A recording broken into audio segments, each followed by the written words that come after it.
Good evening, everybody, and welcome along to Silverstone, and welcome to round number 1 of the TOCA Juniors official eSeries. This has been a long time coming, and it is a very, very big grid indeed.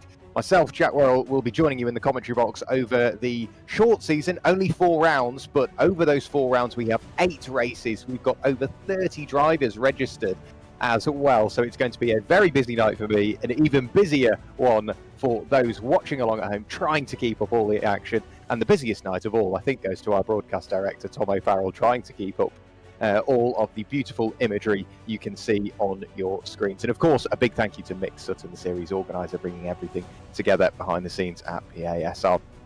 Drivers to watch. We've got plenty of drivers returning, and plenty of new drivers as well. So that new talent might just seep through the cracks and emerge as the season goes on. As I said tonight, Silverstone, the national layout, the 6th of March. In a week's time, we go to Croft. A week following, Brands Hatch Indy, and then we round it all out at the tight, twisty, undulating island layout of Alton Park. So a very, very stacked calendar with some very, very good circuits as well. So let's see what the drivers can do, really, and what are they aiming for. Points and prizes are rewarded per class, and if you are in with a chance of winning the championship, you will get your hands on a pair of weekend admission tickets to a 2025 BTCC round of your choosing. Driver of the round will receive a PASR cap.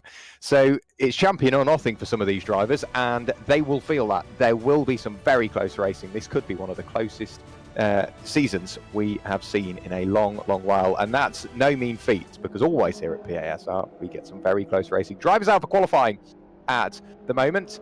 Who's at the top? Charlie Devlin. He had a very strong season in the Junior Saloon Car official eSeries. Season 3 at the moment, at the top of the times with a 1 minute 13.109. Gifting some draft, however, to Nathan Williams, who's just sat behind, only by 0.004 of a second as well. So very, very close already. Who's just sat behind them as we try and pick our way through. I'm just looking down the order. That looks like Albert Henriksen Bell is following suit. Yes, he is. So Albert Henriksen Bell is starting to, I think, pick up the pace a little bit, reaping the rewards of the aerodynamic assistance from those 2 cars up the road. Did we have a slow car up on the right there? Yes, we did. So unfortunately, a car not wanting to go much further in this qualifying session, or just trying to get out of the way. That was Peter Cornelius, who won't see the end of the session unless he can get that car limped back round to the pits. On the brakes, momentum is key in these cars. Very, very light, not massively underpowered, but you make the most of that power, you will be on for a good lap. At the moment, Albert Henriksen Bell doing everything he can in sector 1 to stand himself in good stead for the provisional front row of the grid, potentially even a pole position. Charlie Devlin and Nathan Williams slightly quicker out of the final corner, however. Over the start finish line we will go. Do we see any improvement from those two of the road? No, we don't. Albert Henriksen Bell does go onto the second row of the grid with a 1 minute 13.114. Nathan Williams is the first driver to break into the 1 minute 12s as well, a 1 minute 12.997. So slightly delayed in coming through, but not surprised. Nathan Williams does improve with that 1 minute 12.997 and now decides to drop to the back of that little trio and now reap the rewards for two cars giving him some aerodynamic assistance. Charlie Devlin has dropped behind Albert Henriksen Bell, so they're all swapping around, trying to work together and gain a bit of time over the space of a lap. But Nathan Williams, what a lap indeed. That has gifted him by 68 thousandths of a second pole position. Who do we have further down the order? Who is currently our quickest junior driver? Our quickest senior driver, pardon me, that is Nicky Taylor.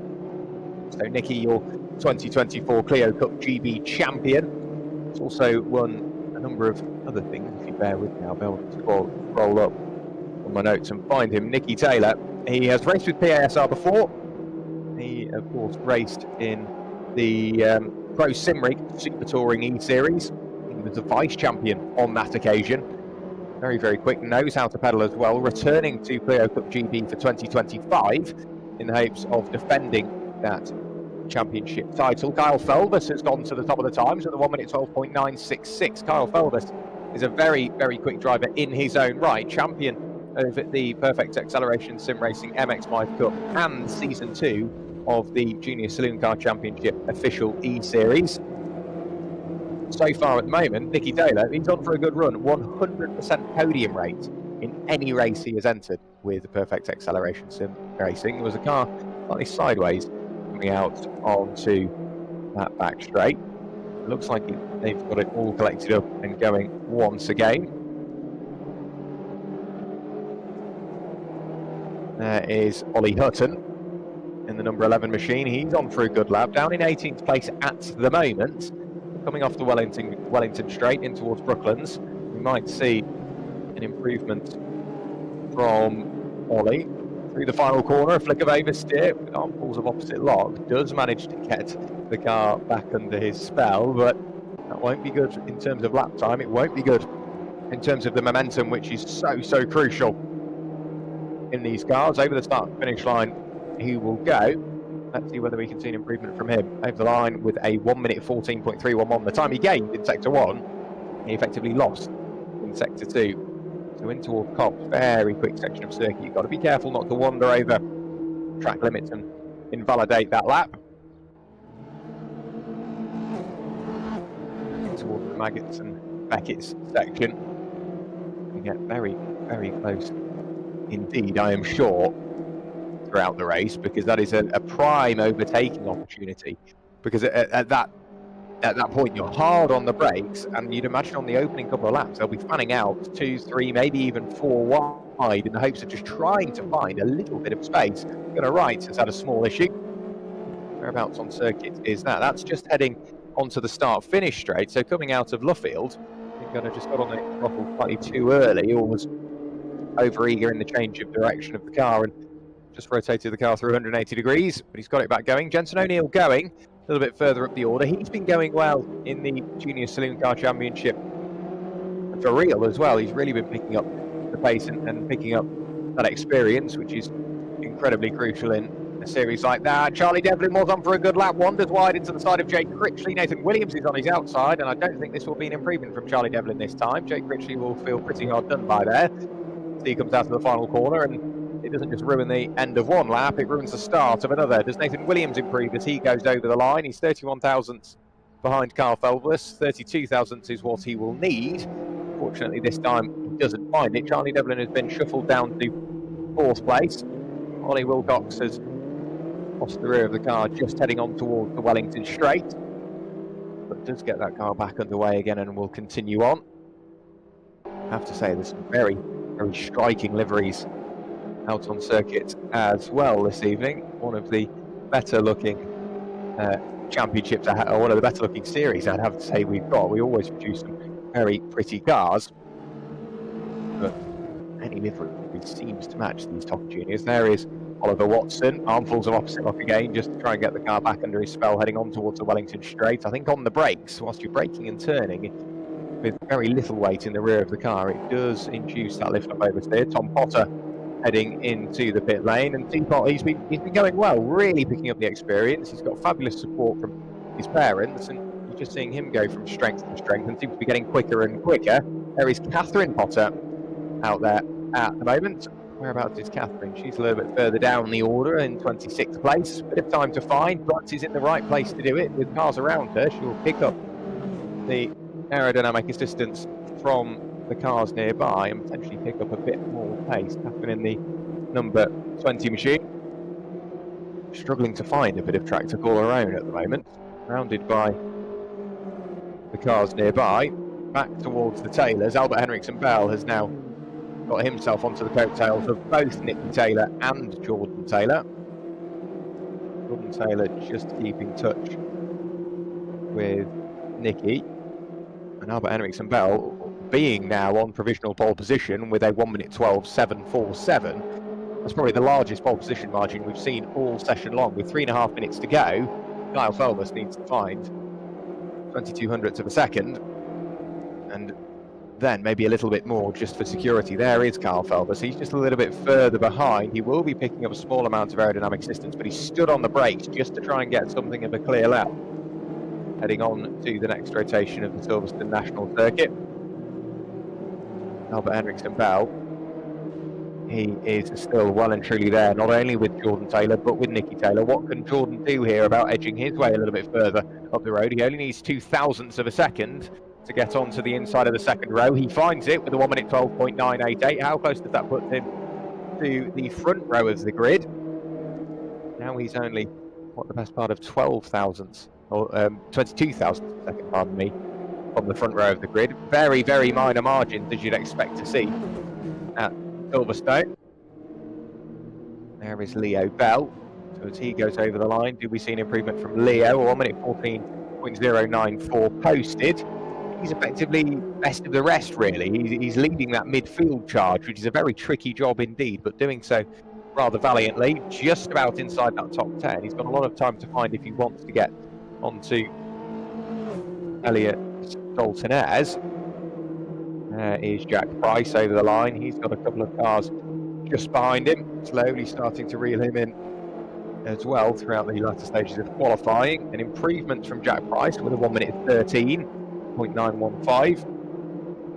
That's what he'll be wanting. Somebody going very, very wide indeed out of the final corner. Was that Peter Cornelius, I think, that was going wide? Yes, it was Peter Cornelius going very, very wide on the exit of Cops Corner, clearly trying to push the limits. 1.5 minutes of qualifying to go, and at the moment it's 3 juniors at the top of the times. Albert Henriksen-Bell, Nathan Williams and Charlie Devlin, and Nathan Williams has brought them towards his qualifying session.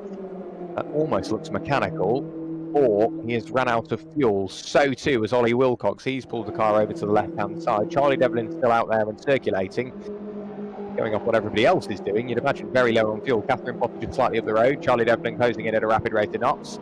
Catherine Potter jumps out the way at the final second, giving Charlie Devlin that little bit of overspeed that he might need heading in towards Brooklands. On the brakes, flicks the car in. You can see just slightly hesitant is the rear to hook up and allow him to really trust the rear axle of that car. With 40 seconds to go, we are starting to run out of time. Kyle Felbus is the quickest of the seniors we've got out there. Number 7 machine. He's currently sat in 7th place, but will be picking up an advantage from that car up the road. Who will that be? That is Dino Rowlands, who gets all sorts of out of shape heading in towards Brooklands. This might slightly compromise Kyle Felbus now. He needs to get to the line with only 20 seconds to go. There is Dino Rowlands. Again, that is one of those very striking cars that you'd struggle to miss. So Kyle Felbus on towards the start-finish line. Is he going to get there with 10 seconds to go? I think he just about might and squeeze another lap out of this one. He's not up on this lap. However, if he can hook the next lap up, he might not only be on the front row of the grid, it could be enough to get onto pole position. Nathan Williams, last time through, improved upon his time, but that was all she wrote, unfortunately. With a 1 minute 12.844, he isn't going to be able to get onto pole position. And Dino Rowland still effectively fighting with Kyle Felvers for track position. The checkered flag has come out and the first few cars have gone through. Kyle Felvers has gone through and not improved. So is Albert Henriksen Bell. Jordan Taylor isn't up this lap, but Nicky Taylor might be. Peter Cornelius is up as well, albeit I think he went very wide at turn 1. Let's have a look down the order. Will this lap count? Yes, it will. Green in sector 1. Over the line he goes. Does pick up a place on the very final lap of qualifying for him, a 1 minute 13.932. We are still seeing those shuffled over the final few laps. Gabriel Norse jumps his way up the order, up into 9th place with a 1:13.375. Nicky Taylor or Jordan Taylor, can either of them improve? No, both go through and take the checkered flag. No improvement from either of those two. Big lunge from Jordan Taylor for the final time in towards Fox corner. Harry Dios towards the line. Do we see an improvement from him? Currently sat in 24th place. No, but a big improvement from Jake Critchley right the way up into 11th place. So 1 minute 13.632 was enough for Jake Critchley, 682, pardon me, to get right the way up to 11th place. What a lap from Jake Critchley, one of our junior drivers. There you go. We've effectively got the top 3, all juniors, and then 4th through 6th, all seniors. But we will be joined by our pole sitter. What a way to kick off your season, Albert. I remember speaking to you recently towards the tail end of the Junior Saloon Car Championship Official E-Series, Season 3 that one. Great to see you back and coming out swinging, clearly. Yeah, I'd like to be able to say I was confident for my performance in qualifying, but I really wasn't. No idea where that came from. Quite happy with it, though. What's it like to extract time out of this car? Does it get to a point and then the margins become finer and finer and finer and you really need to be on it, or does it just sort of sneak up on you, like so? I think, in my case, for the time that I did, it kind of sneaked up, it crept up on me slightly. But there was definitely, I understood with how I was driving that was a fast lap, and I knew that I was extracting quite a fair bit from the car. Yeah. And in terms of the aerodynamic assistance, we saw lots of grouping together. Is that very beneficial? Is there a sort of a visible gain, whether it be on delta or top speed? Yeah. Very much so. No, I would imagine quite a lot of drivers will have prepared before qualifying green, who will be doing the towing, who will be doing the bumping. I didn't have that, so I just got the pits and found a couple and joined them. Well, Kyle Felvers is in the box, so maybe have a quick chat with him after and see if you two find each other on track, see if you two can sort something for the race. I'd imagine it's going to be a very busy one indeed. But massive congrats, Albert, on outright pole position, and for one of our junior drivers, great to see you at the top. Thank you. Kyle Felvers, a familiar name, once again back in the PASR commentary box. Kyle, you are our senior pole sitter, 4th overall. It's going to be close, isn't it? We saw what it was like in qualifying, and after speaking to Albert, it's not just getting to the front it's going to be tricky, it's staying there, and if you are going to stay there, how are you going to build that gap? Yeah, definitely. These cars remind me a lot like the JSCC series. It's going to be very close racing. Obviously, they're a low-power car, and it just makes an even playing field for everyone, really. I think pulling away is just out of the question. I'm going to avoid a question about the rest of the season, but the rest of the night, 2 20-minute races, one of them being a reverse grid. Silverstone, you're very flat out. You've got some fast-flowing corners, some fairly good overtaking opportunities as well. What does it take to set yourself apart from the crowd? Is there something you can do with the car, because it's sort of a half-fixed setup? Is it pure drivability and making sure your style fits the car, or is it adapting to what happens around you, or a bit of both?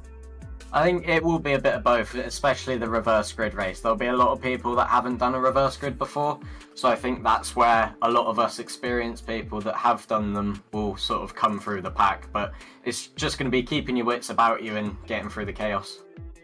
Great stuff. We look forward to seeing what you can do, and hopefully we'll be chatting again in just over 20 minutes time. Cheers, Jack.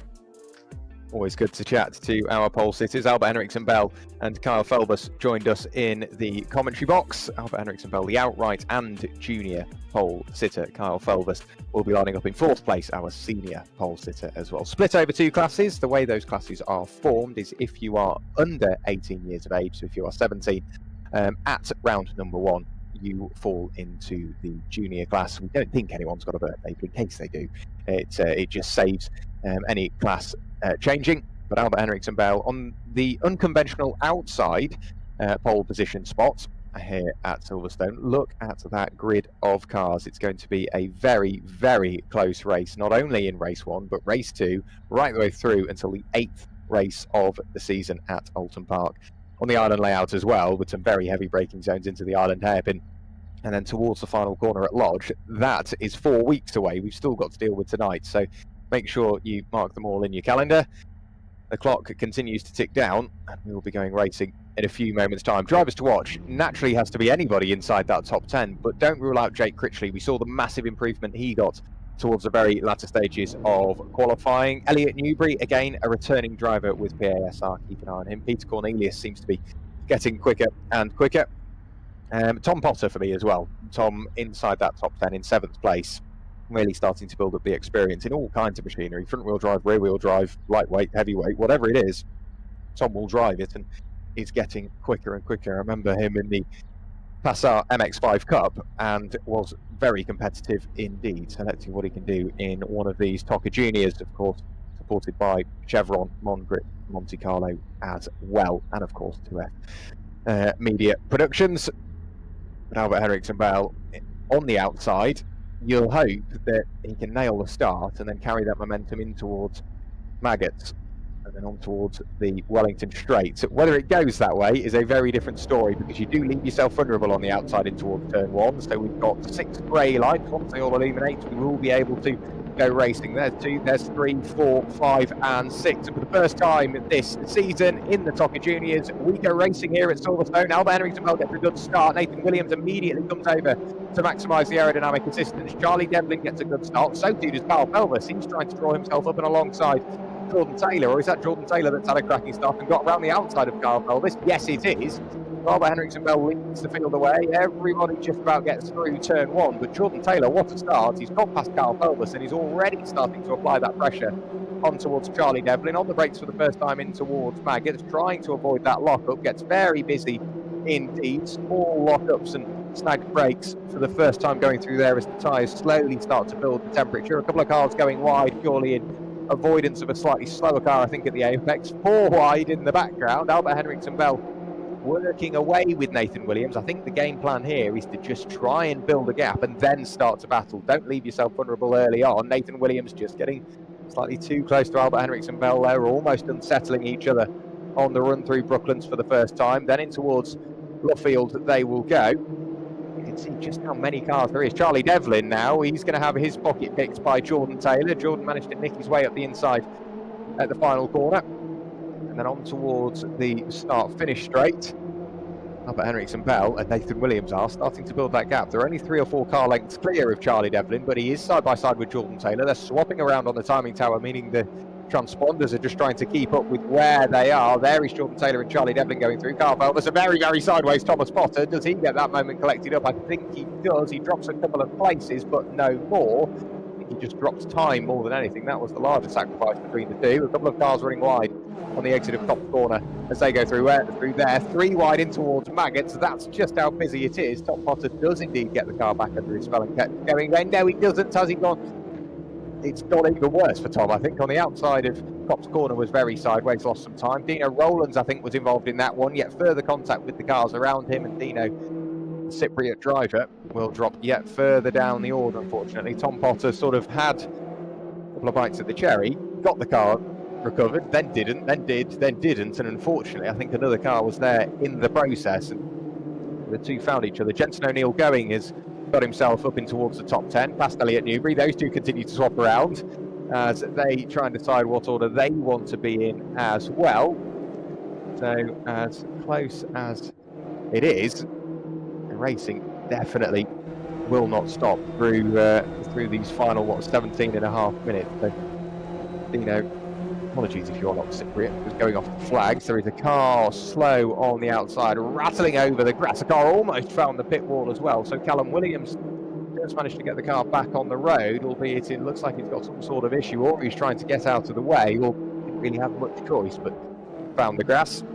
Jensen O'Neill, going from being inside the top 10 and fighting with Elliot Newbury, has now dropped behind Aaron Beattie, or has he, as they continue to spar away. Nathan Williams and Albert Henriksen Bell still fighting away. Jensen O'Neill going again with yet further issues, unfortunately, going further down the order. Ollie Hutton has rotated through 180 degrees, heading on towards the Wellington Straight.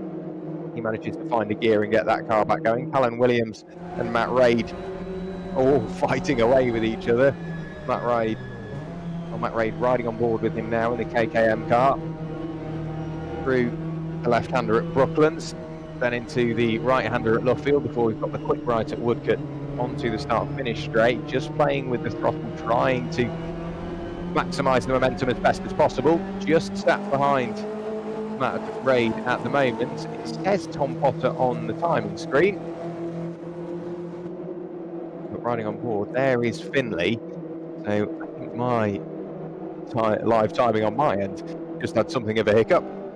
But Finlay looking to the inside and will get through and past Matt Reid by the looks of that. There was a car off on the right-hand side. That was Jake Critchley. What's happened to Jake Critchley? There was lots of smoke and he found his way all the way to the barrier. Jake Critchley supported by Veloce driving. Kat Impey, his driver coach. Tom Potter now all the way around the outside if he can make that work. That is of Jacob Gannon. Even with the previous incident, very much on a comeback drive. Jensen O'Neill going again, unfortunately with another issue, does manage to get himself across the pack and back going again. That's another position gain for Jake Critchley on this comeback drive. Riding on board with Callum Williams, late on the brakes to the inside of Tom Potter, gets very, very close indeed, struggling with the understeer on the car, finally manages to find a bit of grip and purchase through the front axle. Is he in front of Tom Potter? No, not as of yet. There is still an overlap. Tom gets a really good exit heading on towards the start-finish straight, but it's just not quite enough. He's doing everything he can to bring it to the senior driver. And there is now once again an overlap as they head through Woodcote. They're going to be side-by-side heading in towards the top corner, which in previous events we've seen may not be the best idea. But Potter's racing car on the inside, a bit of contact between the pair of them. Very well held, Thomas. Unfortunately, the same can't be said for Callum Williams, who finds himself almost in the middle of the pack, and unfortunately also involved there was Catherine Potter as she goes off in gravel smoke and just about kept it out the wall as well. So not only has Thomas Potter had a brilliant save, Catherine Potter has somehow managed to keep that out the wall. Carl Felber's off on the heels of Charlie Devlin. He'll have a small look to the inside. The small look becomes a bigger look later on the brakes. Charlie Devlin slowly starts to lose the rear of his car. The pair of these two, what does Jordan Taylor make of it? Because he needs to defend from one of them, but when they're side by side, that is a very, very tricky job indeed. So Jordan Taylor will be trying to let them battle. Charlie Devlin is making it as hard work as possible for Kyle Felvers to remain where he is. Ollie Hutton with yet further issues, unfortunately, heading on towards the Wellington Straight, and unfortunately we've managed to get that on the camera, and I'm sure to the demise of drivers involved, that probably isn't going to go down very well post-race. Nathan Williams back at the front. He is still there with Albert Henriksen Bell. These two have been separated by absolutely zero as this race continues to wear on. 13.5 minutes just shy of to go, and they're continuing to work away. Are they going to eventually split and try and fight each other with only 10 minutes to go? Are they going to leave it even later and try and get to 5? Jordan Taylor leading the pack behind by Charlie Devlin, Carl Felvers, Nicky Taylor, Elliot Dalton Ayres, Gabriel Norse, and then we have a drop back towards Leo Bell. But Nathan Williams and Albert Henriksen Bell, whilst it looks like they're just driving around, the patience displayed by both of them to not defend and not battle is very, very admirable indeed. Heading on towards the start-finish line once again. Further down the order there is Jacob Gannon. He's just lost out to Tom Potter. In doing so, he's trying to fight back towards Luffield. Jacob Gannon, one of our senior drivers, having got past Matt Reid a few moments ago, that has left him 5th in class, as the field spread is brilliant within the classes. It's not dominated by one or the other. Jordan Taylor leading the seniors at the moment, ahead of Carl Felbus, Nicky Taylor, Leo Bell. Then we get back to Jordan Gannon, Matt Ride, and Callum Williams, followed by Catherine Potter, Peter Cornelius, Ollie Hutton, and unfortunately Sam Milner has had another moment. That's coming out of the final corner by the looks of it, and on towards the start-finish line once again. But Sam Milner now drops to, what is that, 8th, 9th in class, unfortunately. Now is Charlie Devlin helping himself to Jordan Taylor's rear bumper in towards Brooklands, and you can see the car just try and over-rotate on the brakes, so it's very much a skill keeping the car under your spell. Through the final corner, back onto the start-finish straight they will go. Nicky Taylor still not far away. Again, it's patience for Nicky Taylor. Does he want to go for it just yet? No. Kyle Felbus is just a little bit further up the road on the tail of this train. Nicky Taylor wants to push as hard as possible, but he can't afford to lose time because he's got Elliot Dalton-Ayres and Gabriel Norse waiting in the wings. He's in a weird spot at the moment, in between the trio up the road and the duo behind him. Charlie Devlin in an even harder spot to decide what he wants to do. If he goes for it on Jordan Taylor, he's then punching the hole in the air and leaving himself vulnerable. I think if you're leading going on to the final lap, that doesn't necessarily mean you are going to win. We know how important, after speaking to Albert Henriksen Bell, the aerodynamic assistance is. Unfortunately, Aaron Beattie has dropped into the pit lane. Whether that was for fuel and he didn't put the race fuel back in. Jake Wardle has managed to join us as he's had a few technical difficulties this evening. Aaron Beattie should be returning to the circuit. He is now. He has come out just behind one of the Potters. That is Catherine Potter. He's just come out behind. Nathan Williams still sat there in second place. Jordan Taylor, having got himself onto the outright podium, far from secure, whilst he is still leading the senior class. Outright podium, like I say, far from secure with Charlie Devlin and Carl Felbus there. If they do start to battle, rest assured Nicky Taylor will be getting involved. Looking at the length of the stop, it would make sense that Aaron Beattie kept his qualifying fuel in the car. Unfortunately, wasn't quite quick enough to change it between qualifying and the race. Jordan Taylor pushing hard, ran wide on the exit of Copse Corner. That cost him a little bit of time. Albert Henriksen Bell and Nathan Williams, are they losing time for those cars behind? Visually, it looks like they are, but according to the timing screen, they are not. The timing screen doesn't lie. Harry Dios into the pit lane as well, potentially with an underfueling issue as well. Nathan Williams has taken the lead. He's jumped out to the right-hand side of Albert Henriksen Bell. That is the outside, heading in towards the left-hander. And at Brooklands, yeah, Nathan Williams has managed to take the lead ahead of Albert Henriksen Bell, which is fine for now. What can Albert Henriksen Bell do by way of a response? We've just ticked past the halfway point. It's going to be a very busy night, if you couldn't tell. And now it's sort of that 50-50 split between them. It's now Albert's turn to sit in the draft. Charlie Devlin, he is rubbing his hands together over the moon. He's saving all of this fuel behind Jordan Taylor and reaping the rewards for it, meaning he might be able to push that a little bit harder towards the latter stages of the race, or run with a lighter car at the start of the following race, knowing how much fuel he can save. We've still got drivers all around really chopping and changing. If you just look on the timing tower on the left-hand side of your screen, you can just see how close they are.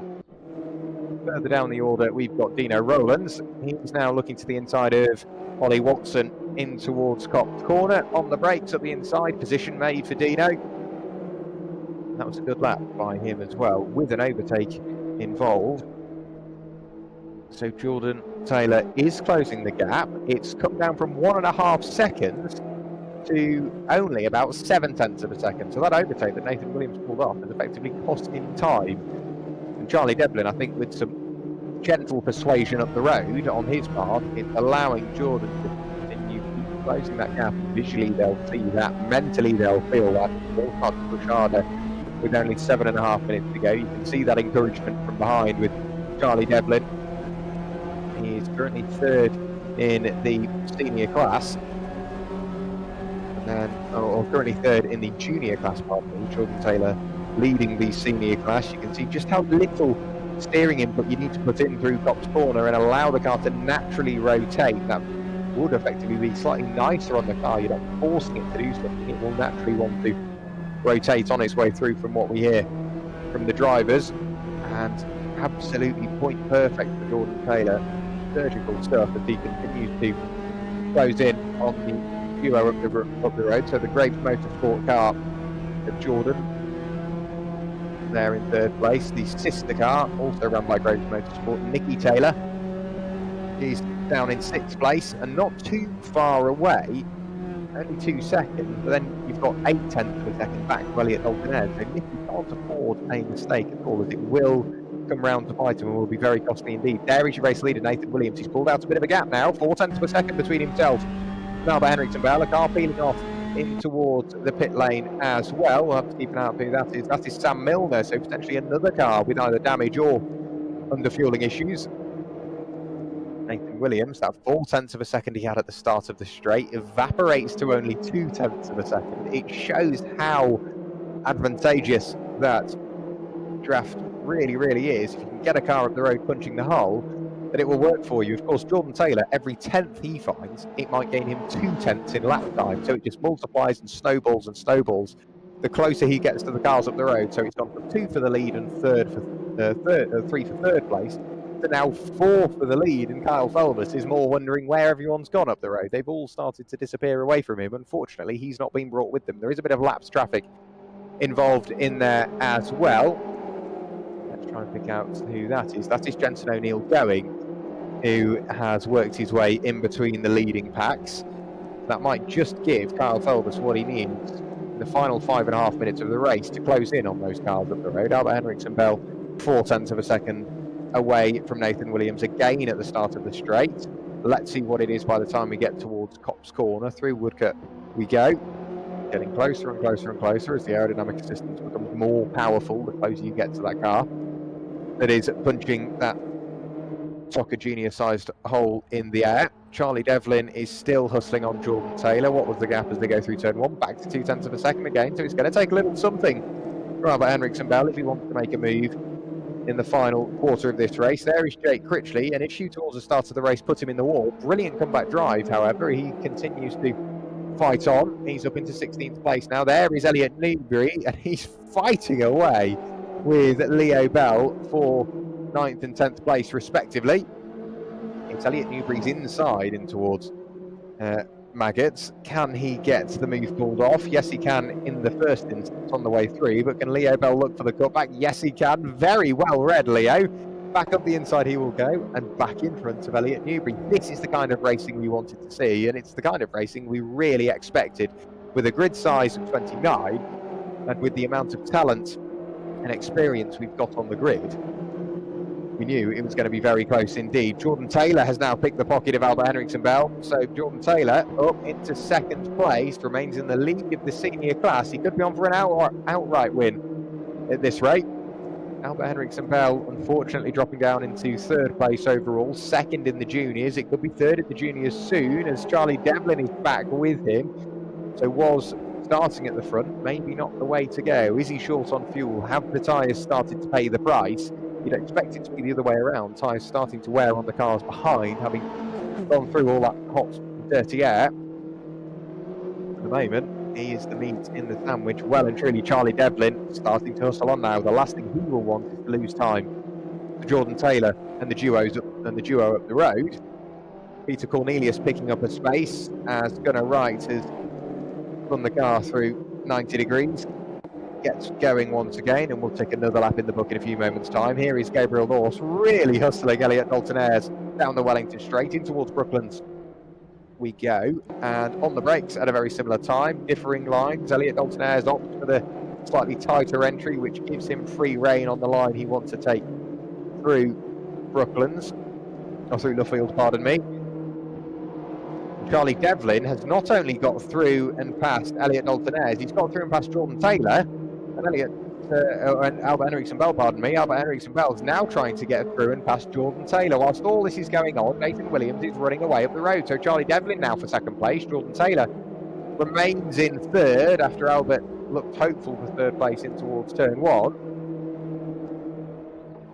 In towards Maggots once again on the brakes. Jordan Taylor with a little look to the inside, but not quite enough on this occasion. Albert Henriksen Bell just that little bit further behind now. So 4th place for Albert, still 3rd in the juniors, mind you. And now it's Charlie Devlin and Jordan Taylor. They have to work together if they are in with any chance of either of them getting an outright win. Nathan Williams half a second up the road. That's a big gap. Charlie Devlin so late on the brakes, gets the car slowed down. Ollie Wilcox through the final corner has gone for a bit of a moment, however. And unfortunately, once again, we are catching that on camera. So post-race, that won't go well for gunner rider Ollie Wilcox. And I will leave that to the stewards to decide exactly how they will view that. I'm sure drivers have their own opinions. Charlie Devlin in 2nd place isn't closing vast amounts on Nathan Williams, unfortunately. We were hoping for a battle on towards these final couple of laps. 1.5 minutes to go. It takes about 1.25 minutes to do a lap, so this is the penultimate lap of the race. Got a bit of work to do, hasn't he, Charlie? Knows how to pedal one of these cars, as he's proven over the past 20 minutes. He just needs to put it into practice to get that gap down to as little as possible. Back onto the Wellington Straight once again, under the vehicle bridge. Aerodynamic assistance in full force for Charlie Devlin. Slight bits of weaving around, trying to break the toe for Nathan Williams. Jordan Taylor fell for it, I think a little bit more than Charlie Devlin. Got smacked by a wall of air as soon as he pulled out. There is Charlie Devlin. Again, using all of the road available to him. He is closing in 0.2 of a second, and he is almost up the inside of Nathan Williams. Tries to find the room, does find the room. There's a bit of contact between the pair of them. They still start to rub doors, and it's very, very close between them over the start-finish line. It might just be Charlie Devlin in the lead, but he will be leading on towards the final lap of the race. That's the last thing you want. You don't want to be in the lead on the final lap of the race, because you can only control so much from there. If you're Nathan Williams, he can decide where to make Charlie defend, where to make him attack. And on to the final lap of the race we go. Who is going to be the first winner of the season? Will it be Charlie Devlin? Will it be Nathan Williams? It could still be Jordan Taylor. Do not rule him out. Riding on board with him in towards Maggots. On the brakes he will go now, and looks for the slightly later apex just about there. Lets the car run wide to maximise the momentum. The two cars up the road slightly quicker, heading on towards the Wellington Straight. 0.3 of a second is the gap between Nathan Williams and Charlie Devlin. It's going to be very close, very, very close indeed as we head towards the line. Very well done to the car pulling over to the left-hand side just to stay out of the way. Trying to pick out who that was. I think that was Jake Wardle. But Nathan Williams looking forward. Charlie Devlin is there. It's a big late lunge up the inside. There's almost a TOCA Junior width there, and I think there's a bit of contact. Yes, there is contact. Nathan Williams into the side of Charlie Devlin. Charlie Devlin spins in front of the back, and Charlie Devlin's win robbed from him. Nathan Williams will come through and take the first win of the TOCA Junior official eSeries here on Perfect Acceleration Sim Racing. Jordan Taylor will come through to finish in 2nd place, followed by Albert Henriksen Bell in 3rd. Jordan Taylor, your senior class winner. Kyle Felbus finishing in 4th place. Nicky Taylor in 5th. Gabriel North 6th place. Elliot Dalton Ayres in 7th, and Charlie Devlin recovered to 8th place. Elliot Newbury will come through to finish in 9th, ahead of Leo Bell, rounding out your top 10. Tom Potter, brilliant recovery up into 11th place, ahead of Jack Price, finishing in 12th place. Dino Rowlands through in 11th place, followed then by Jacob Gannon in 14th. Matt Raid towards the line in 15th place. He is being chased to the line by Jake Critchley.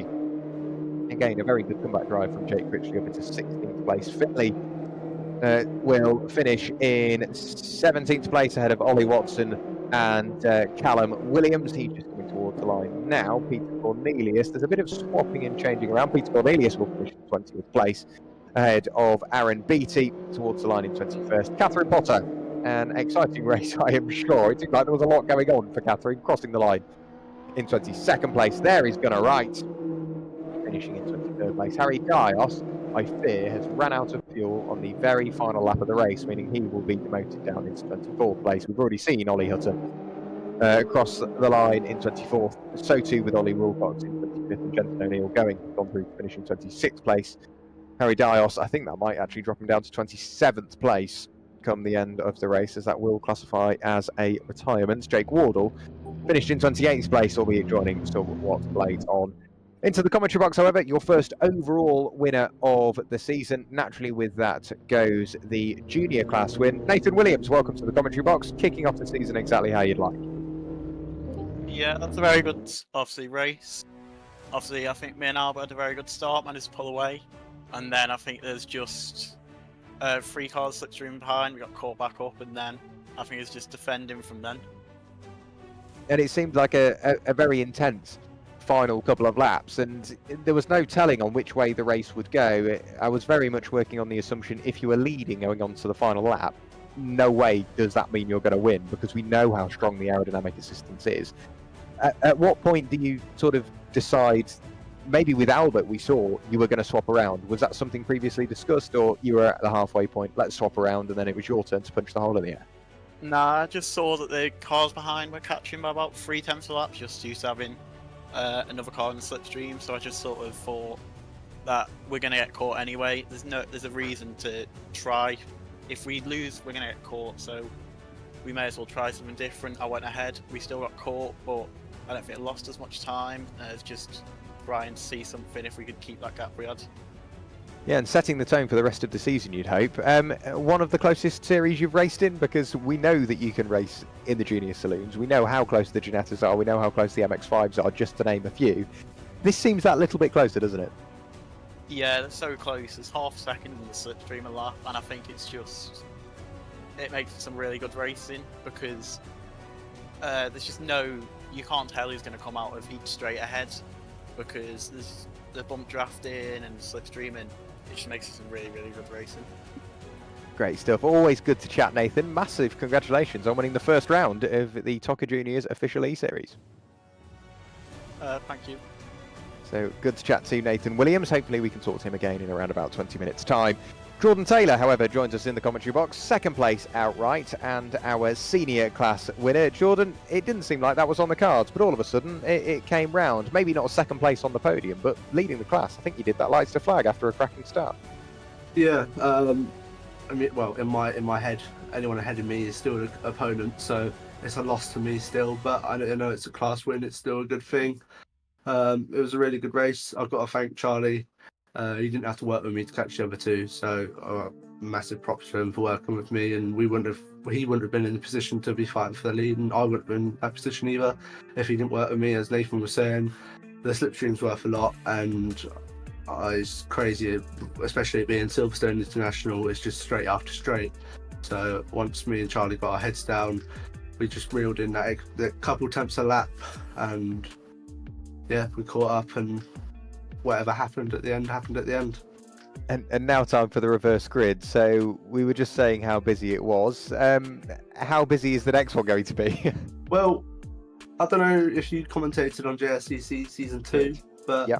I like a reverse grid race. I think I was talking to Albert last night, and when I realised it was reverse grid, I got really excited because I like cutting my way through the pack. It reminds me of back in my karting days. But yeah, I mean, last to first from my point of view would be quite good, yeah. Great stuff. Well, we'll look forward to seeing it. Best of luck, and you never know, we could be speaking to you again in 20 minutes' time. Yeah, cheers.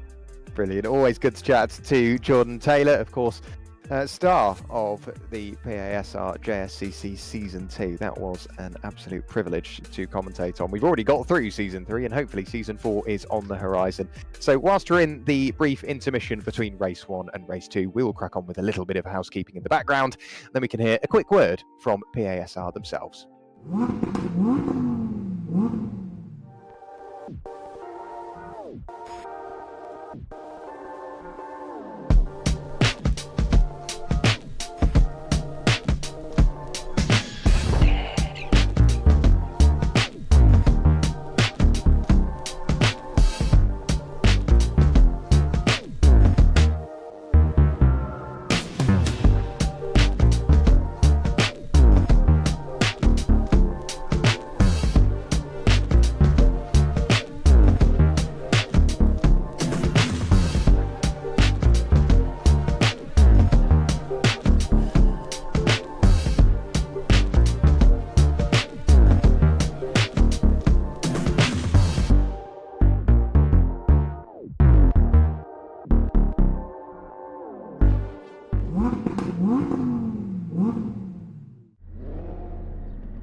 Welcome back, everybody, and we are getting closer and closer to race number 2 of the evening. The full reverse grid has been applied, and now what happens? What are we going to see? There's no telling, really. It's going to be very, very close indeed, that's for sure, but exactly who's going to finish where, that can only be decided by the time we see the checkered flag in about 20 minutes' time. Looking down the grid, who are we going to keep an eye out for? Let's see. Jake Critchley starting in 8th place. Keep an eye on Jake. We saw the comeback drive in race 1. What can he do from 8th place in race number 2? So waiting for the lights to illuminate, in which they start doing now. The second time this evening for 20 minutes, we will go racing here at Silverstone in the TOCA Juniors. A cracking start from pole sitter Gunnar Wright. He gets going very well indeed. Not the best start from Catherine Potter, so she loses out, I think, to Aaron Beattie in towards turn 1, potentially losing out to Peter Cornelius as well. Peter Cornelius up into 3rd place now. Good start from Callum Williams. He's up into 4th place. Jake Critchley is already up into 6th. 2 places gained on the opening corner alone, and now we've got Aaron Beattie going for the lead on the brakes in towards Maggots. Does get the car slowed down, pitches the car in. A couple of cars diving in, desperate to try and make up places in the early stages of the race. Nathan Williams has had a good start, a spinner in front of the pack. Everybody just about manages to avoid him. That looked like it was Ollie Hutton, but unfortunately got caught up in that one, and now he's just trying to find a bit of track that is TOCA Junior wide. And for those sat in the mid-pack, as we're 4 wide, you can see Nicky Taylor is in there as well, trying to sort out a little spot for him. Kyle Felvis is up the inside as well. They've got a car rumbling through the grass in the background, and unfortunately they get collected by Tom Potter. So for Price, as he tumbles down the order, Jack Price, for him, his race has gone from bad to worse. A small mistake of his own making, and then unfortunately unavoidable, I think, for Tom Potter. That just drops him a little bit further down the order. Dino Rowlands has had an okay start, dropped down from where he started, but he's now trying to make up those positions back once again. Callum Williams has gone for the lead. He's got through and past Aaron Beattie, so Callum Williams for the lead. Dino Rowlands very aggressive on the run through Copse Corner. That spins him in front of the field. Cars scatter as they try and avoid each other. Unfortunately, involved in that was Matt Raid. So a couple of positions lost for him. What did I say? Keep an eye on Jake Critchley, up into 3rd place now and starting to push on. Peter Cornelius holding station in 5th. Nicky Taylor is up into 10th place. Kyle Morton's up into 11th. Nathan Williams all the way up into 13th place already. Jordan Taylor hasn't gone with him. Neither has Albert Henriksen Bell. And Peter Cornelius in towards the wall as well. There's been contact between him and a couple of other cars as they scatter. That now puts Nicky Taylor up into 7th place. Kyle Felvis up into 8th. Nathan Williams up into 9th. Peter Cornelius has to settle for 10th place as the order continues to shuffle. Jordan Taylor in 11th place now. Ollie Wilcox gets back going once again. A couple of cars reversing to try and get out of the road. Dino Williams still pushing on. Where do we look? Nathan Williams up the inside of Kyle Felvis, heading towards the start-finish line now. So Nathan Williams trying to chip away at the positions. He's already in towards the top 10. These two have got to decide what they're going to do by the time they get to Copse Corner. Side by side through Copse Corner. Just about enough room given. Very, very close racing indeed. Callum Williams is leading the race. Nathan Williams has just got past Kyle Felvis. The Williams this evening are doing very well indeed. The two almost sister cars will be trying to close in on each other. Elliot Dalton-Ayres remains in 5th place. Jake Critchley is swapping around with Elliot Dalton-Ayres as the field dives their way onto the Wellington Straight. Charlie Devlin now for the lead. He's ahead of Callum Williams. He's ahead of Aaron Beattie. So if he can apply the pace we know he has, we might just about see this race go his way. Unfortunately, race 1 was somewhat stolen from him in the very final few seconds on the run towards the checkered flag. Kyle Felvis working away at the controls to get the car straight and pointing the right direction. Albert Henriksen Bell somewhat unsighted, I think, there for Leo Bell, and Leo Bell just runs out wide on towards the gravel, but does manage to maintain momentum. Nathan Williams has set the fastest lap of the race, a 1 minute 13.202. Ollie Watson fighting away with Harry Dios. There is Elliot Dalton-Ayres. He's shot his way up the inside of Aaron Beattie. We'll do the same on Callum Williams, and we'll be looking good for second place on the brakes by the time we get to Maggots. Yes, he is. With all that battling, Charlie Devlin has afforded himself almost a 2-second lead. 1.5 seconds is the gap at the moment as dust flies in the background, as drivers use all of the track available to them and a little bit more. It could almost be 2 seconds by the time we get to Brooklands for Charlie Devlin. It will be 2 seconds by the time we get to Brooklands for Charlie Devlin's lead. Jake Critchley in third place. He's got Nicky Taylor behind him. Look at that field. In there is Nathan Williams, Kyle Felvis. We've also got Gabriel Norse and Callum Williams. Jordan Taylor's involved in there somewhere. Nicky Taylor is somewhat at the front, but how long that is for, we don't know. Kyle Felvis in sixth place. He's got to decide, does he go to the left of Jake Critchley? Does he go to the right of Nathan Williams? Does he try and find a gap in the middle? Are we going to be brave enough to go through wide? Something of rubber banding, unfortunately, is affecting the race of Kyle Felvis, but that does give Nathan Williams a massive bump up the inside of Nicky Taylor. Nicky Taylor has no idea that it's coming, and Nathan Williams, with all that extra momentum, fires his way up the inside of Nicky Taylor and up into third place. Charlie Devlin will see that. He will try and maximise the 2.2 second lead that he has and really make the most of it. Elliot Dalton-Ayres, a quick driver in his own right, unfortunately has lost the aerodynamic assistance from the car up the road and is now gifting it to all of the cars behind him. Jordan Taylor trying to pick the pocket of Jake Critchley. Moments ago, Jake Critchley was in third place. Where has that gone?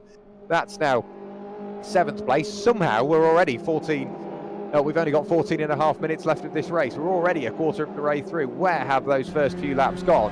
Riding on board with Peter Cornelius, he will see the field of cars up the road and try and figure out what he's going to do before he gets there. He's being hustled on by Albert Henrington Bell. You can see him in the rearview mirror, and the wing mirror is just opening up the corners as best as possible. Now he's looking for the cutback. He can get on the throttle earlier. He can manage the understeer better.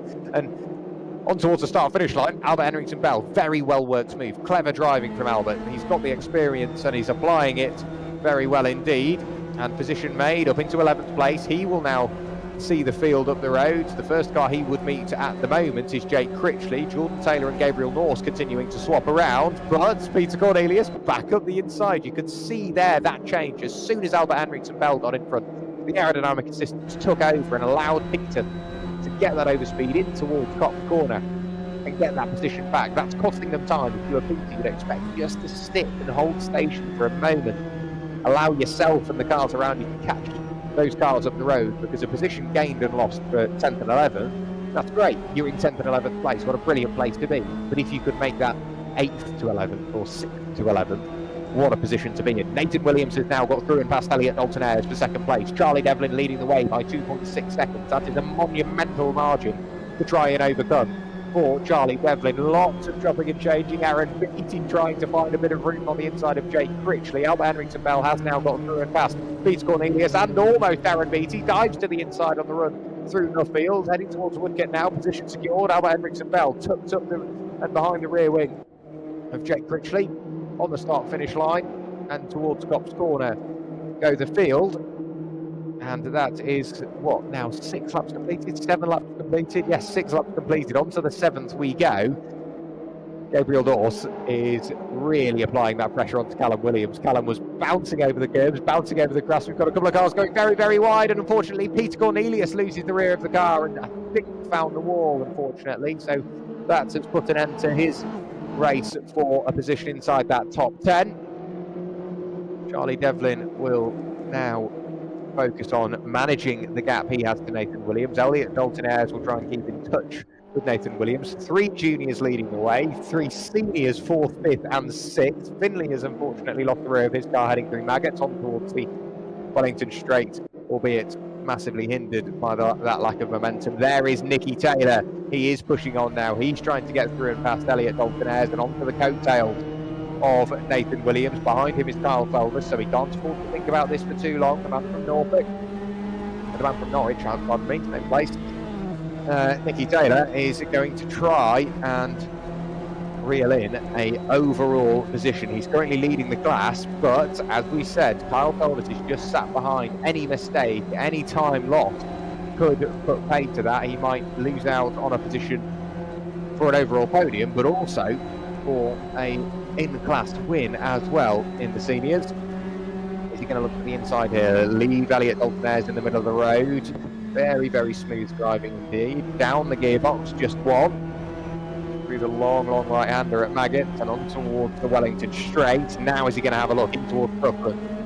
As the revs rise, back up through the gearbox we go. Is he going to work with Elliot Daltonaires? Let's see. A slight push there. So Nicky Taylor biding his time as we approach the halfway point in the race. And what that will do in turn is allow Elliot Daltonaires to apply a bit of pressure onto Nathan Williams. The rev spike as Nicky Taylor is desperate to get the car slowed down, using a bit of engine braking to get the car brought back under control on the brakes towards Brooklands. 2.8 seconds continues to be the lead gap between Charlie Devlin and Nathan Williams. Jordan Taylor 4.1 seconds away from the top 5, so a lot of time to make up. Callum Williams has got through and past Jake Critchley now. Aaron Beattie is potentially trying to do the same on Jake Critchley. Leo Bell just sat behind, followed by Elliot Newbury. Then we get another bit of a gap back to Ollie Hutton. Further back from Ollie Hutton, another 3 seconds, is Dino Rowlands. There is Aaron Beattie. Jake Wardle, unfortunately, after a late start due to technical difficulties, his race isn't going how he would like it at all. There is Ollie Hutton in a world of his own. He's 3 seconds clear of Dino Rowlands. He's 2.5 seconds off the back of Aaron Beattie.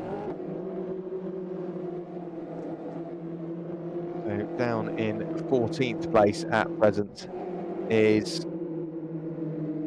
Ollie Hutton. Just need to refresh the timing on my end once more. There is Harry Dios applying the pressure onto the car of Tom Potter. Leo Bell up the road, I think was trying to go for a move on Elliot Newbury. Elliot Newbury jumped over in anticipation of a move and defended successfully. Callum Williams still can't get through and past Jake Critchley. What a drive it has been, Jake. Very, very aggressive at the start to climb his way right the way up into 3rd place and is defending like a champion. So applying all that has been taught from Cat Impey. Now Callum Williams having a look to the inside as we head towards Cobb Corner. Elliot Newbury will try and follow him through the same gap. Leo Bell doesn't fancy that one on this occasion. 8.5 minutes to go. Time isn't running out to the same extent as I thought we saw in race 1. Race 1 really seemed to disappear. Race 2, we've got that stalemate at the moment. Drivers have found their little battles, and this is what's so brilliant about the race format we've got here at Perfect Acceleration Sim Racing, not just in this series, but it's applicable to all the series that we run when we introduce a reverse grid race. Yes, they're chaotic. Yes, there's a lot going on, but look at the racing it produces. You put drivers in positions against drivers that they might not have raced with before, and it really does produce some cracking racing. Look at this, 3 wide.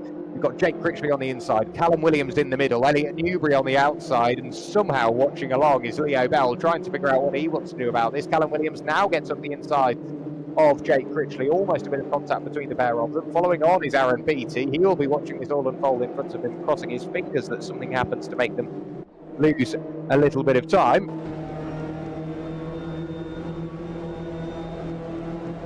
Over the start-finish line we go once again. Are we going to go 3 wide once again? Jake Critchley was brave enough to hold it around the outside once. Can he do it again in Cobb's Corner? No, I think Callum Williams has got that secured. Elliot Newbury on the inside. I don't even think that's a slight lift, just allowing the friction of the tyre to slow the car down. Going very, very wide is Callum Williams. That will drop him back to the tail end of the snake. And Elliot Newbury goes into the lead of this little quartet. 10th place, although Jake Critchley is immediately fighting back up the inside, just about avoiding contact with Aaron Beattie. Leo Bell getting involved, and all of a sudden Callum Williams back with them after running wide at Cobb's Corner, costing himself a load of momentum. Managed to get that back. In the background you can see the ever ominous Ollie Hutton with the eyes on the front of his TOCA Junior. He looks aggressive, he looks like he's getting closer as well. Not too far away is Dino Rowlands. You won't miss his car in a hurry at all. Aaron Beattie picking up a couple of places on Callum Williams and Leo Bell, but that continues to change around by the time we get towards Luffield. Riding on board with Leo Bell, walking to the outside of Callum Williams. Ollie Hutton, just as I mentioned it, commentator's points, and fortunately Callum Williams won't play a further part, or pardon me, Ollie Hutton won't play a further part in that battle. Callum Williams is still very much part of this battle as he's got Leo Bell just about out of the overlap now. over the stripe towards Cops Corner once again. On the brakes, is it at all? No, it's not even a lift. You flick the car in, and as we suspected on the previous lap, it is just all about the friction of the tyre. Unfortunately, going for a big spin is Aaron Beattie. I think contact from behind, and that puts him through a 360 and out of that battle. Nathan Williams still within the grasp of not only Elliot Dalton-Ayres, but also Nicky Taylor. He's not too far away at all. You can see just how close Nicky Taylor is. Carl Felvest and Jordan Taylor a little bit further adrift. See Carl Felvest in the background, however. All it takes is a bit more battling, and we've got 4 cars fighting over the final couple of steps on the overall podium. Nicky Taylor will want to minimise time lost as best as possible. He's still leading the senior class, but he wants to get onto that outright podium. Of course he does. 2024 Clio Cup GB champion, returning in 2025 to defend his title with more cars on the grid this year. That's going to be a very impressive series to watch as the year continues on. Elliot Newbury has managed to go through and pass Jake Critchley to get 9th place by about a front bumper under the Silverstone Bridge, and then towards Cops Corner once more with just under 5 minutes of the race to go. We now are running out of deciding time, aren't we?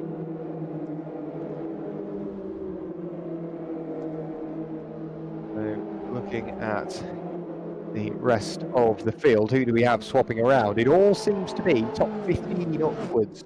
Top 13 upwards is where we need to be watching. A lock-up from Leo Bell. That washes him wide of the apex. Elliot Newbury up the inside. Position made. Jake Critchley tries to follow him through the same spot. What did I say a few laps ago? Keep an eye on Dino Rowlands. He's with them now. He's fighting with the quartet. So 3 becomes 4. Callum Williams not too far away. Again, it just takes a bit more battling, allowing the cars to come to him. Charlie Devlin's lead has come out from 2.8 seconds to 3.6 seconds, so that lead is extending as Nathan Williams now worries about Elliot Dalton-Ayres and Nicky Taylor. Leo Bell with the best seats in the house. He's now lost out to Dino Rowlands, but that might swing back in his favour once again as Dino washes slightly wide. He's got the shorter distance to top corner on the inside at Woodcote. Nope, Dino's not letting him have it. Over the nose he goes. Dino holds on to 11th place. Elliot Newbury just a little bit further up the road from him. Jake Critchley a little bit further from there. Gabriel North really isn't that far away from Albert Henriksen Bell. Of course, Albert with a good race 1. He's trying to make the most of race number 2. Albert Henriksen Bell in 7th place. Unfortunately, a bit of contact between Dino Rowlands and Elliot Newbury washes Elliot Newbury wide of the apex. Leo Bell goes through.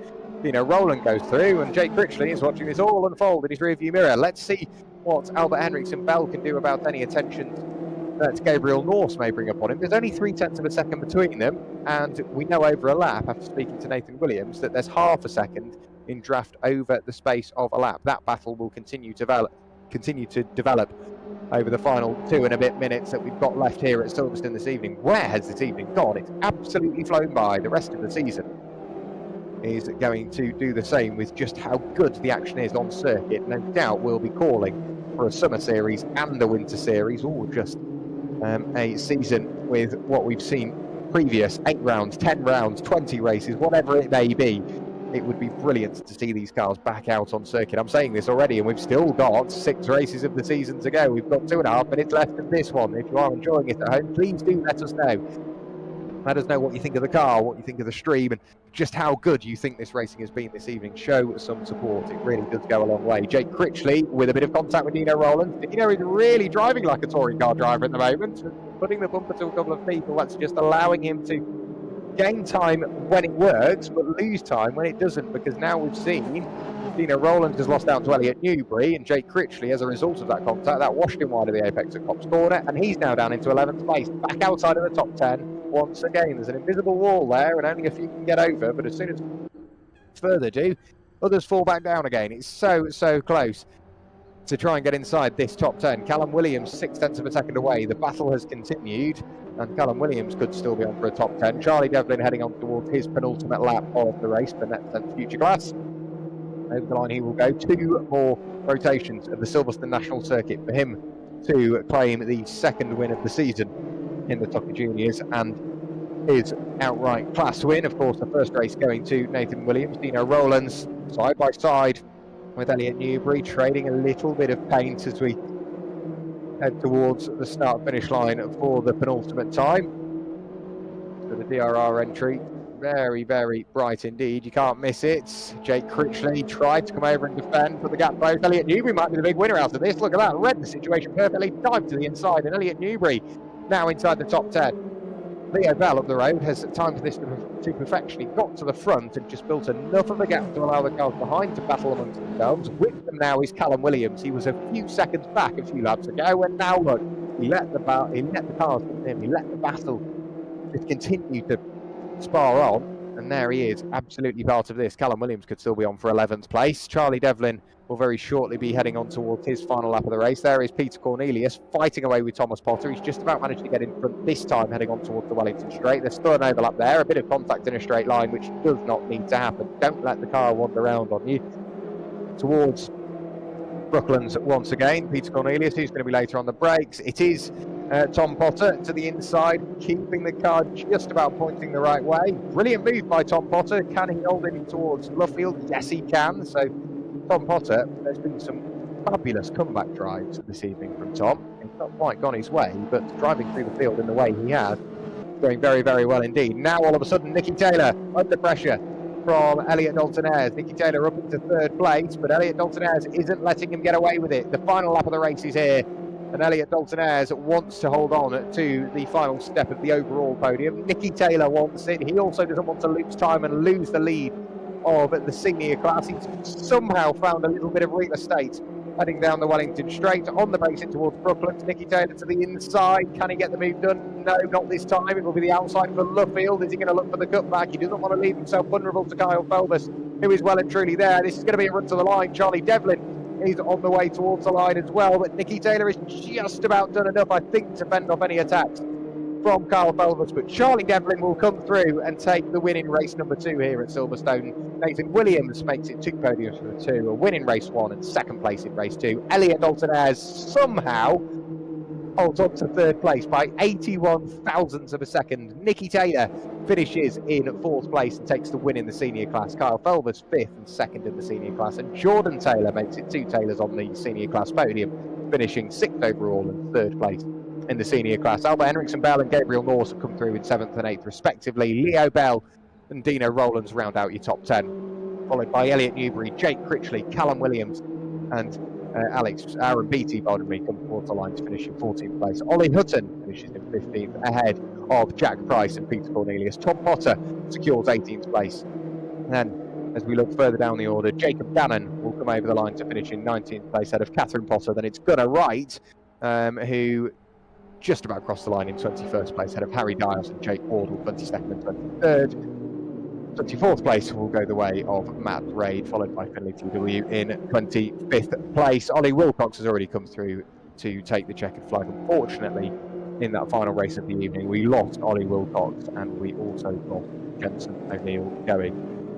Wow, what an evening of racing, and race number 2 well and truly kept us on our toes. Charlie Devlin, race 1, I think the less said the better. Race 2, that's redemption, isn't it? Yeah, I think race 2 is the one of the season to forget, I hope. Race 2, I'm happy. Got the start I needed, got through the pack I needed, and then I knew that I had, if not the strongest race pace in the field. So even with Nathan, Elliot, Nicky, Carl all bump drafting, I managed to pull a gap each lap, which I'm pleased with. Yeah, absolutely, and it shows the importance of being in a pack, but also the hindrance of being in a pack. If you're in one, it's great because you get the aerodynamic assistance, but if you're not in one and at the front, we've seen what you can do. We were watching that gap go up and up and up, and then managing that pace to the end. Plans for the rest of the season, because Silverstone, I would say, suits this car quite well. It's got a nice amount of flat out. You're flat out for a long, long way. Absolutely no brakes into turn 1's brilliant. But we go to Croft next. That's got some heavier braking zones. I personally love Croft. We've also got Brands Hatch. We've also got Alton Park. What's your feeling going into the rest of the season now you've got that win already under your belt? I think really this car and track combination were made for each other in a way. It's got really good slipstream, so even the slipstream around here is 3 or 4 tenths a lap at least. So in a way, I'm surprised that the group behind actually didn't catch within 5 or 6 laps. But looking forward to the next few rounds of the season, I think Croft is going to be my biggest struggle. It was in junior saloon as well. So we'll see how we go forward. I'll be doing a lot of practice over the next week or two. We'll see where we end up. Brilliant. It's great to see the commitment as well you apply, Charlie. So massive congratulations for race number 2. Congratulations for race 1 as well. A very well driven race, and we'll see you in a week's time at Croft. Thank you. See you in a week. And Nicky Taylor, he was probably bored of me last year with Clio Cup GB. He'll be bored of me this year with Clio Cup GB, but this evening you've got to put up with me, Nicky. That is a senior class win, nearly third on the overall podium. That looked like good fun. No, always a pleasure, Jack. And yeah, just a tad. I kind of thought in the open stages of that, I saw Nathan was quicker, so I kind of didn't really put up too much of a fight when Kyle gave him the most almighty bump down the back straight to send him into a rocket ship past me. So yeah, that was fun. And then yeah, him and Elliot kind of were ahead, and I just tried to push with them to see if we could catch Charlie. I saw with like 8 minutes to go that weren't going to happen because 3 seconds was too big of a gap. So I tried sending Elliot, royally screwed it, and then essentially managed to get back up to him. Tried sending him and screwed it again. Well, the consistency was there, Nicky. Maybe not the area you would have liked it, but no, you've got a lot to be proud of this evening. Similar question to the one I asked earlier. Croft, Brands, and Alton on the way. Is there one of those that stands out to you? I'm sure Brands has always got a special place in your heart. You'll be ashamed there's no Snetterton, but surely there's one there that you're looking forward to. Really, really annoyingly, it would be Croft, but I'm in Venice next week, so I can't do Croft, which is really, really irritating. But I am having a lovely holiday, so I can't be too annoyed with it. But yeah, the ones I can do, Brands definitely, as I detest Alton with a moral passion, as I make well aware on every single interview I ever have. So yeah, Brands will be a good one, but in all honesty, if you had asked me, I would have been on the podium. If I would have been near the podium this time last week, I would have taken it because I was dreadfully off pace this time last week. Well, it's been a very busy week by the looks of it. Massive congratulations, Nicky. We wish you a very nice holiday in Venice. If you need any recommendations, get in touch. I was only there a few months ago. It's a very nice place to be, and that week off you deserve for pre-season. But congratulations, Nicky, and we'll see you in 2 weeks' time at Brands Hatch. Thank you. See you in 2 weeks. So, massive congratulations to Nicky Taylor for 4th place overall and the win in the senior class. And Jake Critchley joins us in the commentary box as our driver of the round. Jake, on paper, you might not be happy, but from our perspective, what an amazing night for you. It was comeback drive, central, race 1, race 2. There was maybe a few little bits that just didn't quite go your way. But from the outside looking in, you didn't let that sway you. You put what you'd learned into practice, and you're unstoppable. Yeah, I mean, massive battles, honestly. It was shaking all the way through. The race 2, honestly, like, side by side pretty much the whole race. Honestly, that was so scary. Obviously, a bit of a disappointment of race 1, but made quite a big comeback. And, yeah, overall, I enjoyed it, definitely. So, yeah, enjoyed it. Looking forward to Croft. And Croft, for you, is that a circuit you love, a circuit you don't? Because I hear it can be quite a Marmite circuit, and I somewhat agree. I absolutely love the place, but you don't really hear of those drivers that bit in the middle. Are you that exception, or have you got a specific opinion on Croft? To be fair, Croft, I'm not too. I quite like it, to be fair. It was the circuit I almost did my yards license at, but I didn't. So I'm quite comfortable with Croft. Quite like it, but sometimes I have got a love-hate relationship with it. So we'll soon see. Yeah, we will indeed in only a week's time. But a massive congratulations, Jake, on driver of the round, the first person to win it this season. Well deserved. Thank you.